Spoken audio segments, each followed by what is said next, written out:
Phones are turned off and that it will be rebroadcast via CityLink and posted on the www.minnehahacounty.org site for viewing by the general public. Any final action taken on the conditional use permit application tonight will take effect 5 working days following this meeting unless a written appeal of the Planning Commission's decision is filed in the planning office by Monday, July 30th at 5 p.m. In the event of an appeal, the decision will be referred to the County Commission for a hearing on Tuesday, August 14th at or after 9 a.m.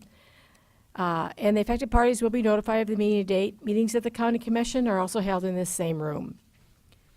At this time, we will, public input. Is there anyone here that would like to speak on anything that is not on the agenda? You're allowed 5 minutes to address the commission.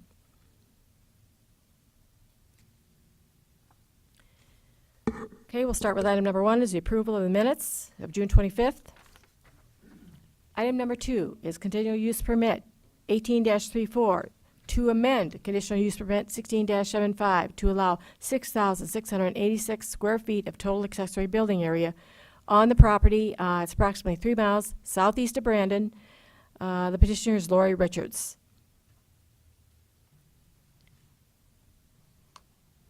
I also want to make note that if anybody would like to speak on or opposes this, they need to raise their hand and we will move this to the regular agenda.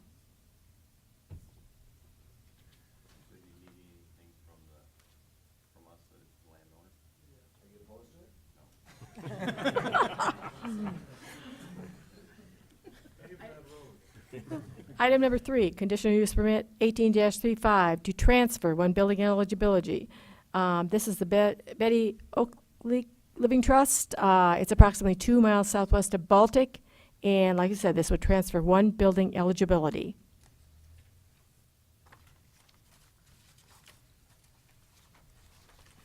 Item number 4, conditional use permit 18-36 to exceed 3,600 square feet of total accessory building area.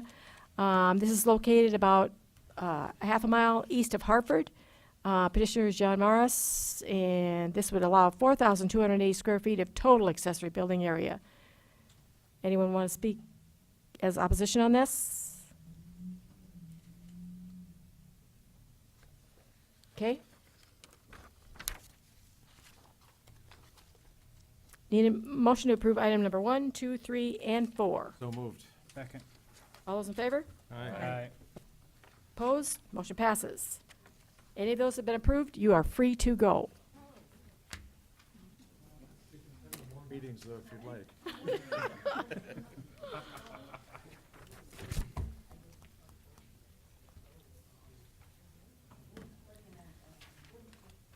Move on to the regular agenda, item number 5. David? Good evening, Commission. David Heinold, County Planning Department. Item number 5 was a deferral from the last month's meeting, June 25th. Conditional use permit 18-33 is to allow a bed and breakfast establishment. And this property is located about 2.5 miles directly east of Crooks. As you can see on the map, it is outlined in red. Petitioner's property encompasses approximately 4.72 acres. As you can see, the house is located directly right off Renberg Street, which is the driveway is directly off of that, right on the west side of that property itself. And so the bed and breakfast establishment is for 1-day, weekend, and week-long stays in an existing 20-foot by 30-foot detached accessory building until the house addition for, as was brought up with the site plan itself. So going into the site plan, this is the existing home right here, and this addition right here is currently under construction. This building is that 20-foot by 30-foot building that the petitioner is requesting to allow a bed and breakfast establishment until that house addition is finished, at which time the petitioner plans to transition that accessory building into just personal storage of household consumption. Just going through that. That is the request. Staff went out on the property and met with the applicant and discussed the conditional use permit request because of the nature, and it added additional conditions on this permit request for a bed and breakfast establishment to ensure that this property remains in full compliance with the zoning ordinance once the having just one house on the property, because this property only allows one building eligibility, which allows one residence on site. So just as a quick update with the criteria, one, for proving conditional use permits. One, the effect upon use and enjoyment of other property in the immediate vicinity for uses already permitted and upon property values in the immediate vicinity. This property itself is located in an agricultural area with the surrounding area. As you can see from the map, there are a couple existing subdivisions with 20 to 30 homes or more in those subdivisions each, of roughly 1 to 2 acre lot sizes with each of those subdivisions to the east and to the south of this subject property. The effect upon the use and enjoyment of other residential properties in the immediate vicinity should not be negatively affected by the proposed use of the building for bed and breakfast establishment for one-day, weekend, week-long accommodations. The written narrative describes the petitioner's request, which was provided to you for utilization of the building until the house is finished. And so the zoning ordinance, as I mentioned, the zoning ordinance describes that a bed and breakfast establishment can only may provide no more than 10 bedrooms for guests, exclusive of the living quarters for the owner or operator, which the future proposal is the addition on the house, which the petitioner can clarify on that, but I think there's 4 or 5 bedrooms in that, so it meets well below that standard that is defined in the ordinance. 2, the effect upon the normal and orderly development and improvement of surrounding vacant property for uses predominant in the area. This property is single-family dwellings all around. It's very unlikely that the surrounding area would change because of the availability of building eligibilities in the area. Most have already been used up with the existing lots in the area and just the remaining farmland around that. 3, the utilities, access roads, drainage, and other necessary facilities are provided. This property already contains all of the necessary facilities to be in accordance with the zoning ordinance and other applicable laws. 4, that the off-street parking and loading requirements are met. The petitioner has included a plan for providing guest parking directly in front of the existing house. This is to the north of the house right there, and as you can see, the driveway has come in here, and there's an existing row of trees right there, which the petitioner has also proposed more additional parking for guests, so no overnight parking would be allowed at all or in the right-of-way of the township road on Renberg Street in the public right-of-way.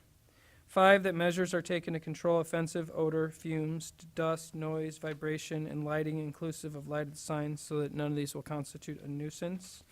The existing 20-foot by 30-foot detached accessory building and planned addition to the existing house proposed to be used as setback approximately 550 feet northwest of the nearest dwelling, and that's to the south of this in the existing subdivision. The proposed operation of a bed and breakfast establishment brings possible noise disturbances to surrounding property owners with new guests. The county does not have a noise ordinance, so there are certain things that can go on within that, but there is no enforcement mechanism for that. But staff recommends adding a condition on the permit limiting check-in time for bed and breakfast establishment to no later than 10:30 p.m. all week long to mitigate any potential noise disturbances of late night guests trying to find the property or at this site. 6, health, safety, general welfare of the public and the comprehensive plan. This property lies adjacent to those existing subdivisions, which are mostly developed with previously platted lots. This property only allows one house on the site with the building eligibility that is there, in compliance with the density zoning ordinance. Staff acknowledges that the 20-foot by 30 detached accessory building has a living quarters in it, with a stove inside it, and is in violation of the zoning ordinance. So staff recommends adding a proposed condition on the permit for removing the living quarters, which would entail removing the stove out of the building by December 28th, 2018, which staff believes is an appropriate time transition to fully complete the house addition that the petitioner plans to utilize as a bed and breakfast establishment. And any of the other detached accessory buildings on the site, as was mentioned, cannot be used for any living quarters for the bed and breakfast establishment once the house addition is finished. Can only be used for personal storage of household items and personal yard maintenance equipment. Just really quick, this area is located in the transition area for the city of Crooks, is identified by the Envision 2035 comprehensive plan, which has the primary purpose of maintaining the rural landscape until eventual development of residential and or municipal development. Future development of vacant land is entirely dependent on the availability of building eligibilities for residential homes in the area. I've got a few pictures that I took of the site, and just going through those. This is Renberg Street, looking directly east. As you can see, there's a couple homes in the area. There's a subdivision just down the hill. And then the subject property is located off to the right. As you can see, where I'm standing is one of the driveways that you saw on the site plan. There's also another driveway on Renberg Street, which is a little bit down the hill there. David, the building on the left there, is that across the next street, or that's not? That would be, the barn, is it? it's a barn, Is it correct? the barn that we had issues with one other time? Yes. Oh, interesting. Located to the west of the road that curves around there, as you can see here. So, About how far in distance is it to that first building straight ahead on the picture? it's at least a quarter mile, I believe. Fine. So this is the view looking west on Renberg Street. As you can see, this is the petitioner's tree line right here on the west side of the property, that west edge, with the farmland in the background area. And then the driveway itself, that driveway on top, this is on top of the hill, is just to the left of this image. This is the 20-foot by 30-foot detached accessory building that is located on the property. This is looking directly back towards the west, towards the front of the structure. And this is the house addition, which is currently under construction, and the petitioner has applied for a building permit, which is currently in progress. This is that parking area that's located just to the south of that tree line, just off Renberg Street, as you can see in the background. So that's that horseshoe of the driveway, right? Yep, so this is the horseshoe. So you've got one driveway, and then you got the other driveway. This is the one on top of the hill, and this is a little bit down the hill. And some additional parking area for guests.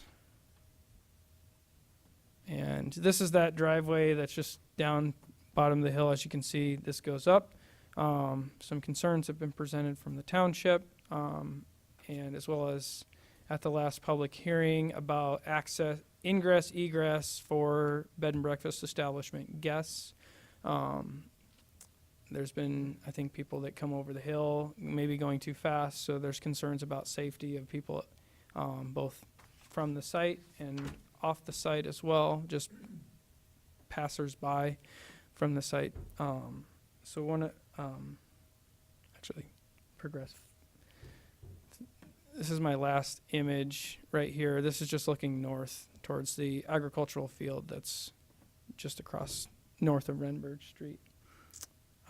So recommendation, staff finds that the proposed bed and breakfast establishment is appropriate land use for the surrounding area consistent with the goals and policies of the Envision 2035 comprehensive plan. Staff recommends approval of conditional use permit 18-33 with the following conditions. One, that CUP 18-33 shall allow bed and breakfast establishment 2, that the property shall adhere to the submitted site plan. 3, that a sign may be posted on the property with a building permit not to exceed 16 square feet. 4, that all outdoor lighting shall be of a full cutoff and fully shielded design to prevent any spillage of light beyond the property boundaries. 5, that the house addition and 20-foot by 30-foot detached accessory building must have functioning smoke and carbon monoxide detectors as required by the 2015 IRC as adopted by Minnehaha County. 6, that the proprietor must obtain any applicable South Dakota sales tax that is required.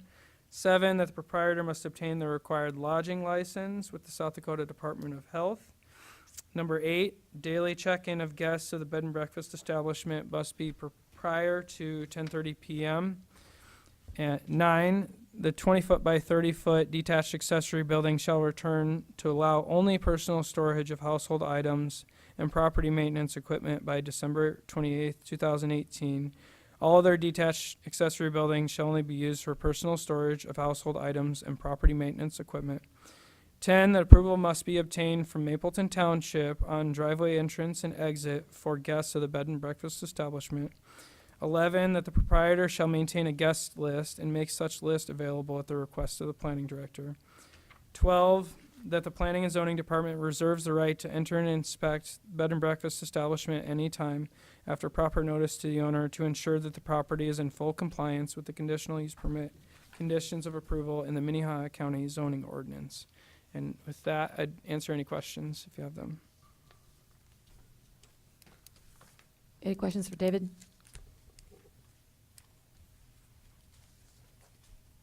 Is the petitioner here? Will you please come forward? State your name and address, please.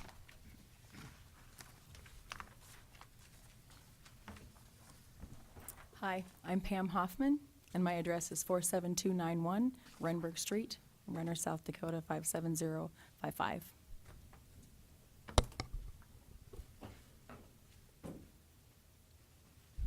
Are you fully aware of all the conditions that were presented? Okay. Yes. Any questions for her? In the last month of recess, have you had a chance to visit with any of your neighbors about some of these concerns that they had? I have not visited with anyone. I did go over to, I think it was John and Christine Hack. He had mentioned that it'd be nice to come on over and see everything, so I did stop by to invite them over, but they're out of town, so their daughter was going to give them the message, but I told them they're welcome anytime. Thank you. Any other questions for her? Okay. Is there anyone else in the audience that would care to speak on this item, either a proponent or an opponent?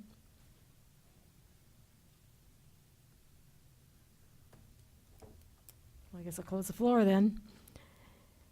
Commissioners?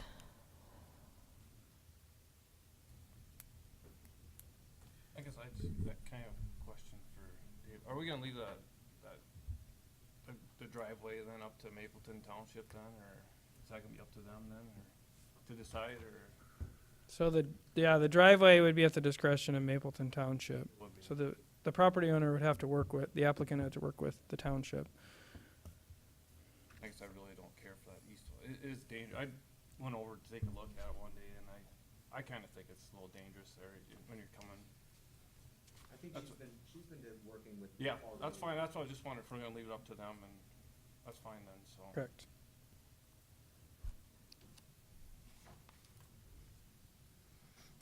Okay, any other questions for staff?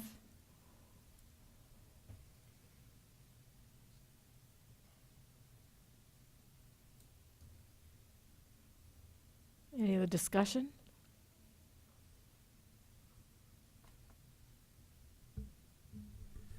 Madam Chair. Jeff? I guess I must admit I was a little perturbed when we were already in operation without, bringing this forward.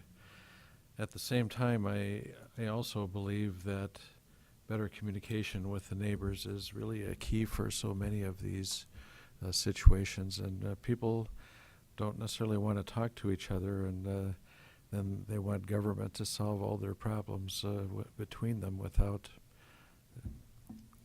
the civility we really need.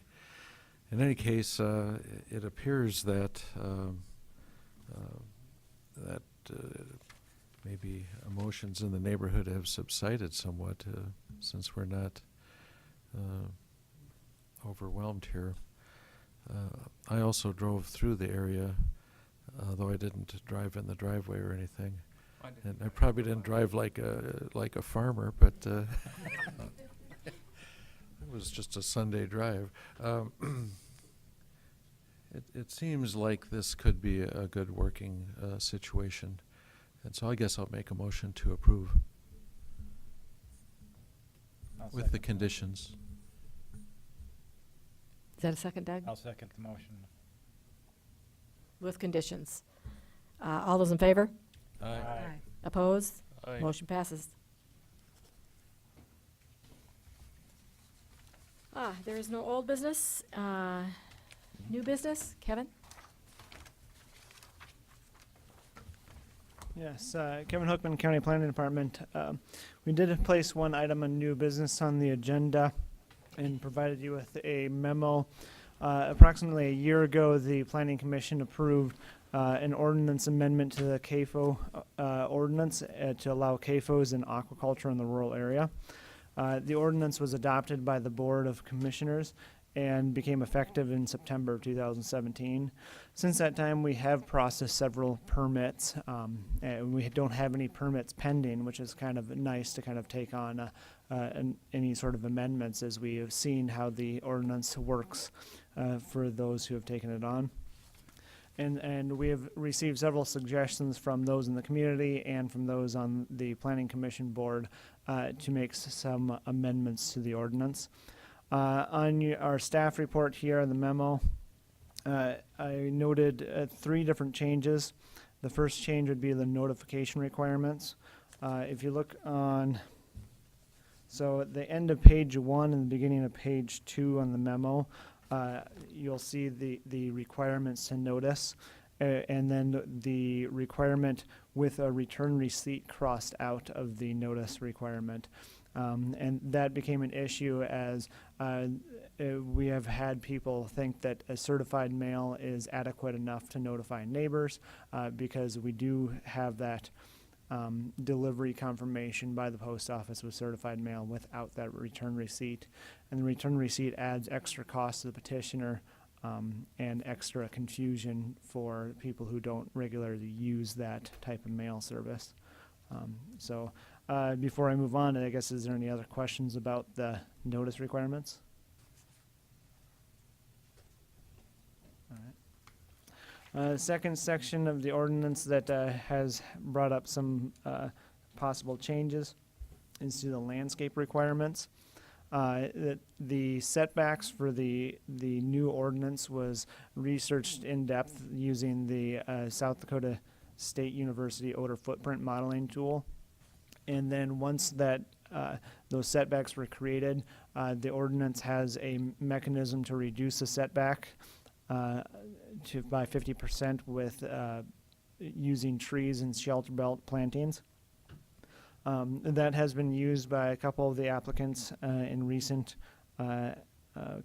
CAFOs, and the suggestion came up that many of the professional landscape architects, as the ordinance required, don't really know how to plan for rural issues such as smells, and the primary people who they approached would be the Minnehaha Conservation District, which does this day in and day out, and they're the ones that supplies the trees primarily. So staff added 2 sections into the ordinance for this 50% reduction area. The first one is the double I under setback reduction number 2, double I, that to add existing trees may be considered toward meeting the requirements of the shelter belt.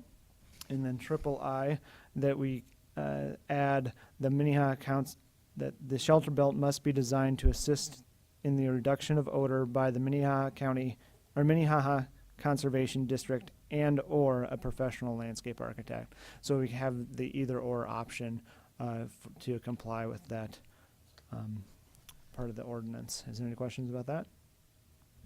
Kevin, I'm a liaison to the Conservation District too, and I've not gone to a lot of their meetings, as it seems like it's always on a Monday night or something. But could you check with them and see if this language appeals to their issue? Because they had complaints about this too, where, you know, it was all designed, but they brought it to them just to put a stamp on it. Yeah, that's what I heard. Because I think they design it and then they go to these engineers to get the stamp on the Yeah. engineers. And I think, to me, I think you're doing all the work for this engineer. And that's why I think it'd be better just to conservation, just to Yeah. stamp it and have them do it, you know. So make sure this is good with them, if you would. Okay. But I like it, so. And then the final part of the ordinance that this is something that staff brought up, is that in the ordinance there's an engineering requirement for these many of these large barns, and the ordinance requires engineering for any barn that spans 50 feet wide. Well, while we were planning this ordinance out, at the same time, Dan, our building inspector, was working on improvements to how he reviews the plans for buildings. And he has, I can't even remember what guidebook, the Building Component Safety Information does structural components.